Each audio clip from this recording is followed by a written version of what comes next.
So there's a couple of different things. If you think about it from a patient's perspective, the patient is at home, they start to have a stroke, one of their family members recognizes it, calls 911, the ambulance arrives, they go to the hospital, then get evaluation, then get the imaging, the decision gets taken, they go to the angio suite.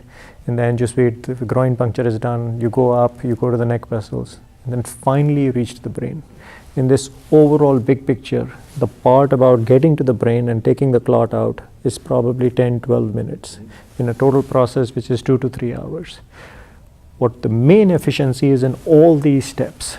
And the last part, which is the complex part and surgical part, we are not saying that you should drive a race car through there. That is the part which we are all trained for, which we work with very cautiously, and we've been able to show that it can be done with a very low complication rate. So the trial was a global trial conducted across many countries, Canada, United States. There were centers in South Korea, there were centers in Ireland, UK. And across all these centers, firstly, we were able to get the vessels opened. Second thing is show efficiency. And the third thing is the complication rate was very low.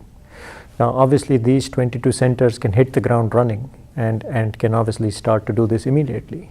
But that also shows that this is doable at a larger scale. Now, that is not to say that starting tomorrow everyone can start doing it, but that is to say with training, with improvement in technique, with building of teams, with having the right systems of transportation, of evaluation of patients, imaging, it can be done. So there are multiple different next steps. It's been a big momentous moment for acute stroke therapy to be able to take a disease which had approximately 30% good outcome, that is acute ischemic stroke due to large vessel occlusion, make it a jump to 55%. That's pretty amazing. We've shown mortality benefit, reduction from 20% to 10%, which is also pretty amazing. But at the same time, we have still a big mountain to climb. If 55% of people are having good outcome, that means 45% aren't. So which means we have to still continue to do further. Now, what do I think is the next big step that we need to take? That is in the pre-hospital side of things. That the correct patient reach the correct hospital and the correct team as quickly as possible.